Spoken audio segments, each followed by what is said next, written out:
glaube ich auch, ja.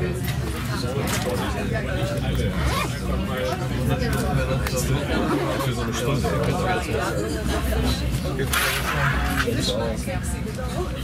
Vielleicht sollten wir so die Fährtransporten mit aufmachen.